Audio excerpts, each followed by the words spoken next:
How to Create a Glitch Monologues Season 18 Chapter 1.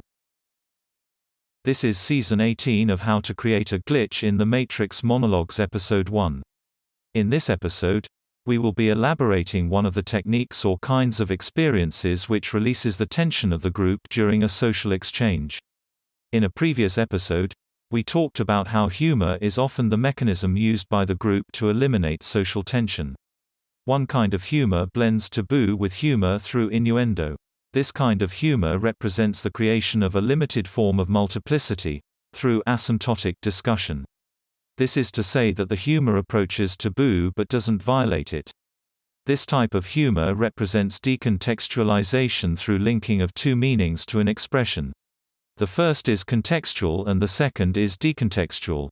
By linking these two together, one manufactures a decontextualization process which reduces the entropy of the discussion and the corresponding tension. The result is the mirroring of the group and tension release.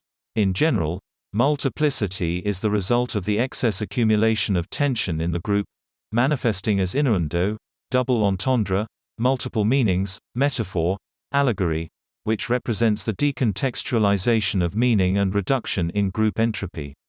It is also possible, if entropy reaches some maximum, to observe the multiple plates of meaning in tandem, seeing doubles or doppelgangers. Violation of the taboo, rather than asymptotically approaching it, has the inverse effect, increasing tension and generating a non-consensual, zero-sum, reality. The resulting reality is driven by the four principles, namely substitution and displacement, union, conservation and polarity, often resulting in appropriation. Decontextualization through humor is akin to exegesis or abstraction for the individual, managing group social tension in much the same way.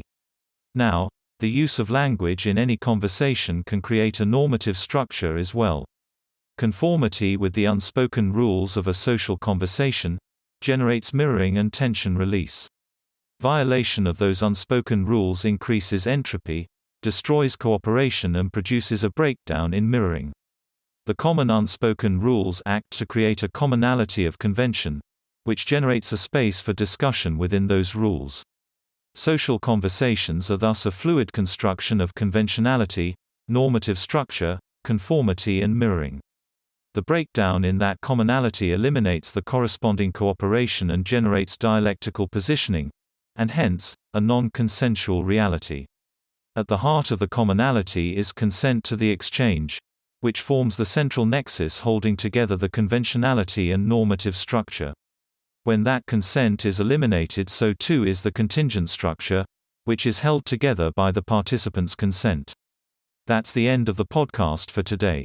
If you enjoyed it, please like, comment and subscribe.